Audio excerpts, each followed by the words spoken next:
Hello everyone, मैं हूं Rajinikanth Singh and मैं हूं एक मैथमेटिक्स टीचर। मैं हूं teacher by choice, not accidental. चलिए थोड़ा सा इसके बारे में बात करते हैं। बात उन दिनों की है जैसे हम लोग पढ़ने बैठते थे। उस टाइम में कोई भी गांव का कोई भी अंकल, बगल का भैया, कोई भी आके पूछ सकते थे कि क्या पढ़ रहे हो, और दो चार क्वेश्चन भी दाग देते थे। और अगर नहीं बताए तो दो चार थप्पड़ भी लगा देते थे और कोई कुछ नहीं बोलता था, है ना। पेरेंट्स भी सपोर्ट करते थे कि हाँ पूछो। ऐसे ही मैं पढ़ने बैठा था, वो बोले कि का हिंदी के किताब पढ़ ले बरा दी, मैंने 1-2 महीना में तैयारी हो जाला। पढ़े के बाद तो मैथ पढ़ा, इंग्लिश पढ़ा, तो उसी टाइम एक माइंड में बैठ गया मैथ और इंग्लिश, ये जो सब्जेक्ट है ये ज़्यादा इम्पोर्टेंट है। और इसका ज़्यादा मतलब वो बताए भी कारण कि मैथ इंग्लिश पढ़ोगे स्ट्रांग रहेगा तो कोई भी कहीं भी ज़्यादा इसका यूज़ होगा, कहीं नौकरी में चाहे कहीं पे भी। उस टाइम स्टूडेंट सबका मैथ मतलब समझ में नहीं आ पाता था सबको काफ़ी, मतलब और इंग्लिश में भी काफ़ी स्टूडेंट वीक होते थे। तो उसी टाइम माइंड में बैठ गया कि नहीं मैथ को तो अच्छे से पढ़ना है। इंग्लिश थोड़ा सा गड़बड़ आ गया, काहे तो इंग्लिश 10th में कंपलसरी नहीं था। 10th में उसका एग्ज़ाम होता था, लेकिन उसमें क्या मार्क्स आया उस कोई मतलब वो ऐड ही नहीं होता था टोटल मार्क्स में, ऐसे ही एक एग्ज़ाम हो जाता था, तो उसको उतना सीरियसली नहीं लिया गया। लेकिन मैथ को एकदम इसी बात को लेके, चाहे ऐसे ऐसे मतलब कोई भी देखा बोला कि अरे मैथ किसी का अच्छा है तो खूब उसको तेज माना जाता था। तो इसी सब बातों को लेके मैथ एकदम खूब पढ़ाई रगड़ के पढ़ने लगे लोग, है ना। मतलब इस तरह से पढ़ते थे कि जैसे 8 क्लास में थे तो ही, मतलब 8 क्लास में रहते थे लोग, तो 8 क्लास का जल्दी जल्दी मैथ खत्म करो, क्योंकि 8 क्लास का खत्म करके तुरंत 9th का भी बनाना है, फिर उसको खत्म करके 10th का बनाना है, ताकि 9th में जाएंगे तो आगे रहेंगे, आगे आगे जवाब देंगे, है ना। इस टाइप का चलता था। तो ऐसे ही चलता रहा, है ना। ऐसे ही खूब मैथ जब ज़्यादा पढ़ा जाएगा तो और समझ में भी जब आने लगेगा तो वो फेवरेट सब्जेक्ट तो बन ही जाएगा। तो वो मतलब काफ़ी एक अच्छा सब्जेक्ट बन गया था मैथ, है ना। पढ़ने में भी मज़ा आता था। क्लास 10th में आए। क्लास 10th में क्या होता है कि सब बच्चे एकदम डरे रहते थे उस टाइम, है ना, क्योंकि बहुत बच्चे फेल भी करते थे। तो 10th में आए तो सब स्टूडेंट जिसका जिसका जो टॉपिक कमज़ोर होता था उसका कोचिंग पढ़ता था। हम लोग भी मैथ का कोचिंग पकड़ लिया। और वो जो मैथ का जो टीचर थे वो क्या मज़े से मैथ पढ़ाए, मतलब इतना अच्छे से मैथ पढ़ाए, तोड़ तोड़ के या अच्छे से समझा के कि मैथ मतलब पहले से फेवरेट था ही और ज़्यादा फेवरेट हो गया। मज़ा आने लगा मैथ पढ़ने में, है ना। और एक बार पढ़ने में अगर मन लग गया ना, मज़ा आने लगा ना, तो किसी को बोलने की ज़रूरत नहीं होगी। जैसे हम लोग को उस टाइम गार्जियन को बोलने की ज़रूरत नहीं पड़ती थी कि चलो तुम पढ़ो, अपने से मन करता था कि पढ़ेंगे, इतना बनाएंगे, इतना आज बना लेते हैं, है ना। और उस टाइप का हो गया एक बार ना, अंदर आ गया, मतलब पढ़ने का जुनून आ गया, तो कोई नहीं रोक सकता, है ना। और मज़ा भी आने लगेगा आगे के पढ़ाई में।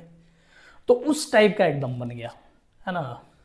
फिर मैट्रिक का एग्ज़ाम हुआ, काफ़ी अच्छा रिजल्ट भी आया और सबसे ज़्यादा मार्क्स मैथ में आया, और तो काफ़ी मज़ा आया। और साथ में देखो उस टाइम क्या होता था ना कि जिसका कोई टॉपिक खूब अच्छा है, जैसे किसी का, जैसे मेरा मैथ अच्छा था, तो उस टाइम जिसका मैथ अच्छा नहीं होता था या किसी का मैथ कमज़ोर होता था या कुछ भी इस टाइप का होता था, तो उसको बुला के बैठा के पढ़ा देते थे। तो पढ़ाते थे तो बड़ा मज़ा आता था, वो भी बोलता था कि अच्छा हाँ समझ में आ गया, या मतलब इस टाइप होता था। तो लगता था कि अरे टीचर को खूब मज़ा आता होगा, टीचर बनने में खूब मज़ा आएगा, है ना। एक माइंड में बैठते जा रहा था उस टाइम। लेकिन वैसा कुछ नहीं था कि टीचर बनना है लाइफ में, कुछ क्लियर नहीं था, अपना सिंपल चल रहा था कि चलो जो अच्छा होगा वो बन जाएंगे। फिर 10th पास किए। 10th पास करने के बाद मैथ अच्छा होने के बाद जनरली बच्चों को, बिहार के बच्चों को पीसीएम लेना होता है। PCM physics chemistry math main subject, ये लेके पढ़ाई करने लगे और चले आए पटना। पटना पढ़ने आए तो यहाँ पे एक अलग ही होर लगा था आईआईटी का। आईआईटी जेई, है ना, आईआईटी कॉलेज में जाना है, आईआईटी में जाना है ना। कुछ इसके पहले, पटना आने के पहले कुछ पता ही नहीं था कि आईआईटी क्या होता है, नहीं होता है ना। उस टाइम बस यही पता था कि कोई अच्छा सरकारी नौकरी और की ले लेंगे और बस लाइफ सेट हो जाएगा। लेकिन जैसे यहाँ पे आए पटना में तो सबको ही बताया कि अरे आईआईटी का एग्ज़ाम बहुत टफ होता है, इसमें से पढ़ने के बाद बहुत अच्छा पैकेज लगता है, सब लोग एकदम तारीफ करता है ये वो। तो चैलेंज लेने की तो आदत थी, है ना, मैथ तो अच्छा था ही सब कुछ। तो सोचे कि चलो एक और चैलेंज लेते हैं, फिर सोचे कि चलो आईआईटी निकालेंगे, है ना, और लग गए एकदम कि चलो आईआईटी तो निकालेंगे ही, है ना। फिर फिजिक्स केमिस्ट्री मैथ सभी चीज़ों का कोचिंग पकड़ा गया, और बाई चांस या जो कहो, यहाँ भी जो मैथ के टीचर मिले वो काफ़ी अच्छा मिले। मतलब इतना अच्छा मिले कि मतलब मैथ में पहले से इंटरेस्ट था ही, और बढ़ते गया और पूरा मैथ मैथ। लेकिन साथ में एक गड़बड़ ये हुआ कि फिजिक्स में थोड़ा सा कम ध्यान देने लगे, है ना, और समझ में भी उतना अच्छे से नहीं आ रहा था। फिजिक्स और केमिस्ट्री, केमिस्ट्री में ऑर्गेनिक केमिस्ट्री गड़बड़ हो गया और फिजिक्स गड़बड़ हो गया। Physics unit and dimension, vector और कैनामेटिक्स इतना तक तो समझ में आया। उसके बाद जैसे प्रोजेक्टाइल और friction, Newton's law of motion, ये सब जैसे शुरू हुआ ना, सब गड़बड़ हो गया, है ना, मतलब कि समझ में आना बंद हो गया। और एक बार मैकेनिक्स गड़बड़ हो गया, हो जाए ना किसी का, तो आगे का पूरा गड़बड़ हो जाता है। जो पटना में टीचर थे वो खूब पैसा कमाते थे, खूब एकदम पैसा कमाते थे, खूब एकदम शान से रहते थे। तो एक मन में धीरे धीरे बैठ रहा था कि अरे टीचर बना जाए तो खूब मजा आएगा, है ना। तो टीचर बना जाए तो खूब मजा आएगा ये सोचते थे। और कुछ टीचर थे जो आईआईटीएन थे, तो मन में आया कि चलो आईआईटी निकालेंगे, और आईआईटी निकाल के जॉब नहीं करेंगे, टीचिंग में आ जाएंगे, है ना। तो यही सपना एकदम मतलब बैठ गया 11th-12th में कि चलो पहले आईआईटी निकालेंगे, आईआईटी कॉलेज से बीटेक करेंगे और फिर उसके बाद टीचर बनेंगे, है ना। मतलब यही सब चीज़ों को देखते हुए एक माइंड में आ गया कि चलो ये करते हैं। फिर आया 12th बोर्ड दिया गया, और साथ में आईआईटी ये सब का एग्ज़ाम दिया गया। बोर्ड में तो अच्छा रिजल्ट आया, लेकिन आईआईटी नहीं हुआ, आईआईटी में नहीं हुआ, रिजल्ट नहीं आया। तो हमारे पास 2-3 ऑप्शन थे। एक तो कि चलो फिर से एक बार ड्रॉप लेते हैं, टारगेट में एडमिशन लेते हैं, फिर से एक बार ड्रॉप लेके 1 साल तैयारी करते हैं और फिर आईआईटी निकालेंगे। नहीं हुआ एक बार तो क्या, फिर से निकालेंगे, आईआईटी करेंगे, आईआईटी से बीटेक करेंगे, फिर टीचर बनेंगे, है ना। एक जो ऑप्शन था वो घर वाले और जो भी आसपास रिलेटिव और ये सब जो भी आसपास के मिलते थे, वो ये चीज़ एक राय देते थे कि अरे सरकारी नौकरी का तैयारी करो, खूब मजा, मतलब सरकारी नौकरी हो जाए, खूब बढ़िया हो जाए। लेकिन मेरे मन में मतलब सरकारी नौकरी को लेके एक अजीब टाइप का बैठा था कि इसमें पता नहीं होगा नहीं होगा, क्योंकि आसपास में जब 11th-12th का पढ़ाई कर रहे थे पटना में, तो वहाँ पे जहाँ पे पढ़ते थे वहाँ पे अगल बगल के बहुत सारे स्टूडेंट थे जो सरकारी नौकरी का तैयारी करते थे। तो उन लोग किसी किसी का एज 30 पार कर गया है, किसी का 30 चल रहा है, बाल झड़ गया, अभी भी साइकिल चला के जा रहा है कोचिंग पढ़ने, आके एकदम कुकर में खिचड़ी बना के खा रहा है। तो लगता था कि मतलब ऐसा ही लाइफ ना हो जाए, तो इसलिए सोचा कि सरकारी नौकरी की तैयारी नहीं करेंगे, क्योंकि बहुत सारा उसमें अप एंड डाउन, किसी का कोई एक मार्क्स से छूट जा रहा था, कभी पेपर लीक, कभी पेपर आउट, बहुत सारी चीज़ें थी। तो ये सब सोच के सोचा कि नहीं, ये नहीं करते हैं। तीसरा ऑप्शन जो मेरा अपना था, सोचा कि अच्छा टीचर बनेंगे, जब सोच ही रहे हैं कि टीचर बनना है तो हम आईआईटी क्यों करें, आईआईटी बिना किए भी तो बना जा सकता है। तो फिर सोचे कि चलो आईआईटी नहीं करते हैं, डायरेक्ट मतलब कि ग्रेजुएशन कर लेते हैं मैथ से, जिसमें केवल मैथ पढ़ना होगा। बीटेक करने जाएंगे तो उसमें बहुत सारी चीज़ें पढ़ना होगा, तो मतलब कि दिक्कतें आएंगी, तो इसलिए केवल मैथ पढ़ लेते हैं, मैथ से ग्रेजुएशन कर लेते हैं, एमएससी कर लेते हैं और फिर टीचर बन जाएंगे। तो ये अच्छा लगा। फिर एक दिन मतलब इसी के बारे में पूरा सोचता रहा, पूरा एकदम रात भर बैठ के सोचता रहा कि क्या करे, टीचर बने नहीं बने, है ना। थोड़ा हो ही जाता है क्लास 12th के रिजल्ट के बाद, थोड़ा सा मतलब कि ये सब चीज़ें माइंड में बहुत मतलब उथल पुथल चलते रहता है कि क्या करना है नहीं करना है, क्योंकि वो टाइम एक मतलब काफ़ी इंपॉर्टेंट टाइम होता है। उस टाइम में अच्छा डिसीजन नहीं लेने पे गड़बड़ हो जाएगा।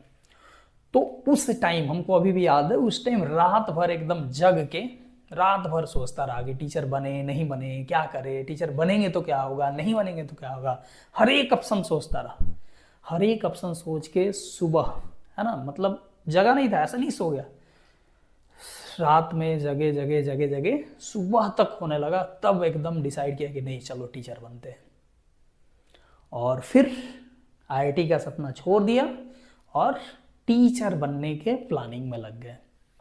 तो ग्रेजुएशन करना था, ग्रेजुएशन किए, एमएससी किए, उधर चलता रहा और साथ में मैथ्स का पूरा एकदम तैयारी करता रहा। मैथ्स एकदम हर एक चीज़, क्योंकि पढ़ाना है तो हर एक चीज़ याद होना चाहिए, है ना। तो हर एक चीज़ याद, अपना लिखना समझना पूरा ये करना, ये सब करता रहा। और करते करते अपना 2 साल तक मैं तैयारी किया, मतलब 12th के 2 साल तक मतलब कि पढ़ा घर से पैसे लेकर, है ना। उसके बाद 2 साल बाद एक जगह जाके डेमो दिया और वहाँ पे सिलेक्शन हो गया और वहाँ फिर से पढ़ाने लगा। उसके बाद 12th के 2 साल बाद हमको घर से पैसे मांगने की ज़रूरत नहीं पड़ी। मेरा एम भी यही था कि जल्दी से जल्दी कुछ हो, ताकि मतलब कि घर से पैसा ना मांगना पड़े, है ना। तो 2 साल बाद अपना सारा कुछ ये ठीक ठाक हो गया और पढ़ाना मैं शुरू कर दिया। पढ़ाते पढ़ाते इधर उधर पढ़ाया बहुत कुछ, कभी इधर कभी उधर, ऐसे ऐसे पढ़ाते पढ़ाते एक जगह जाके गुरुकुल हाजीपुर में जाके फिक्स हुआ, है ना। वहाँ पे लगभग 7-8 साल तक लगातार पढ़ाया। वहाँ पे भी एक अच्छा टीम था, एकदम अच्छे से, मतलब स्टार्ट जो किए थे वो उसमें से एक हम भी मेंबर थे। और वहाँ पे एक अच्छा मतलब बॉन्ड बन गया, जिसके वजह से ज़्यादा दिन तक वहाँ पे पढ़ाया। और वहाँ पे खूब मेहनत हुआ। वहाँ पे स्टार्टिंग से ही, फर्स्ट बैच से ही जो बच्चे आईआईटी में जाने लगे, आईआईटी एनआईटी में गए, तो और एक मोटिवेशन मिला, क्योंकि मेरा एम था आईआईटी में जाने का और मैं नहीं गया। लेकिन मेरा स्टूडेंट, मेरा पढ़ाया हुआ स्टूडेंट जब आईआईटी में गया ना, तो इतना मतलब सेटिस्फेक्शन मिला लाइफ में, इतना खुशी इसके पहले नहीं मिला था। होता है ना, खुशी मिलता है, रिजल्ट 10th का आता है, 12th का आता है, लेकिन जब आईआईटी में स्टूडेंट जाने लगे तो जो सेटिस्फेक्शन मिलता था, रात रात भर सोचते थे, मज़ा आता था एकदम अंदर से, है ना। इंजॉय, मतलब अंदर से खूब अच्छा लगता था। तो और मन लगा के पढ़ाने लगा, तो और भी बच्चे और अच्छे से आईआईटी में जाने लगे, मतलब IIT Kharagpur, IIT Kanpur, IIT Mandi, है ना, बहुत सारे, एनआईटी तो लगभग भरा पड़ा। तो और खूब मज़े आने लगा, मतलब पढ़ाने में एक इंटरेस्ट आने लगा, है ना। तो ये सब सारा कुछ चला। फिर उसके बाद कोरोना आ गया। कोरोना में थोड़ा सा कोचिंग सिस्टम डाउन हुआ, तो इसी बीच में कुछ लोग बीएड वेड कर रहे थे, तो हम लोग भी बीएड कर लिए। उसके बाद सीटेट, एस्टेट, ये सब जो भी एग्ज़ाम होता है, फिर एग्ज़ाम भरे और मतलब सारा कुछ, मतलब एक आप पढ़ा रहे होते हो ना, तो कुछ भी पढ़ने की ज़रूरत नहीं होती है ये सब चीज़ों के लिए। तो सारा कुछ रिवीजन में था ही, सारा एग्ज़ाम ईजिली निकलते गया। फिर उसके बाद ये बीपीएससी आया, उसको भरे। मन नहीं था, ऐसे ही सब लोग भरता था, भर देते थे हम भी। इसके पहले मतलब ये सब सारे ये एग्ज़ाम जो भी भरे, ये सब चीज़ों से पहले कभी भी सरकारी नौकरी, चाहे नौकरी, ये सब का फॉर्म भरे ही नहीं थे, है ना। फिर एकाएक ये फॉर्म भरे, निकल गया, इजी वे में निकल गया, है ना। और अच्छा 6ठा रैंक आया, पूरे बिहार में 6ठा रैंक आया, है ना। मैं तो सोचा था कि 1-2 रैंक आएगा, लेकिन उसमें जीएस एक चीज़ पूछता है ना, जीएस पूछता है। तो इस वजह से जीएस, मतलब कि मैथ वाले का जीएस थोड़ा कमज़ोर होता है, इस वजह से कुछ गलत हो गया। मैथ में तो काफ़ी अच्छा है, जिसकी वजह से 6ठा रैंक आया पूरे बिहार में। तो अब सोचे कि ज्वाइन करें नहीं करें, लेकिन जैसे ही घर वाले जाने कि नहीं गवर्नमेंट जॉब हो गया है, तो वो तो प्रेशर एक अलग से आने लगा कि नहीं ज्वाइन करो, उसके बाद देखा जाएगा, कोचिंग वोचिंग बाद में देखा जाएगा। तो ज्वाइन कर गए एज ए गवर्नमेंट टीचर और गवर्नमेंट स्कूल में पढ़ाने लगे। तो वहाँ भी सब कुछ ठीक है, वहाँ भी सब कुछ मज़ा आता है। लेकिन ये जो मतलब कि आईआईटी सबका प्रिपरेशन कराना, ये सब कराना, मतलब एक गैप बन गया माइंड में कि नहीं यार वो चीज़ करा रहे थे उसमें ज़्यादा मज़ा आ रहा था, है ना। तो क्या किया जाए, उसको कराया जाए। तो इसी बीच गवर्नमेंट का एक रूल आया कि नहीं, जो मतलब कि गवर्नमेंट टीचर हैं वो कोचिंग नहीं चला सकते हैं, है ना। तब सोचा कि अब क्या किया जाए। तो पता चला कि फ्री में तो पढ़ा ही सकते हैं, फ्री में पढ़ाने में कोई दिक्कत नहीं है। तो सोचा कि चलो फ्री में पढ़ाते हैं, यूट्यूब पे फ्री में पढ़ाएंगे, है ना, इसमें कोई दिक्कत नहीं है, तो चलो यही करते हैं, है ना। पढ़ाई का, पढ़ने पढ़ाने का जो आदत है वो तो नहीं छूटेगा, वो तो रहेगा। तो ये सब सोचते हुए सोचे कि चलो एक स्टार्ट करते हैं एक छोटा सा प्लेटफॉर्म। तो यही सब सोच को लेकर एक छोटा सा प्लेटफॉर्म स्टार्ट किए जिसका नाम है मैथ विलेज। इस पे आपको मिलेगा क्लास 9, 10th, 11th, 12th का एकदम मैथ का पूरा एकदम निचोड़, पूरा सिलेबस पढ़ाएंगे इस पे, है ना। और साथ में इससे related JEE main and JEE advance और जेई मेन जेई एडवांस से रिलेटेड और भी जो भी कॉम्पिटिटिव एग्जाम होता है उसका प्रिपरेशन, ठीक है। जैसे कोई स्टेट इंजीनियरिंग का ये होता है या मैथ से रिलेटेड आगे चल के जितना चीजें होगी वो सबका प्रिपरेशन इस पे मिलेगा। जो भी आप इतना देख लिए अगर वीडियो तो इस चैनल से जुड़े। तो यही था मेरा एक छोटा सा कहानी। धन्यवाद।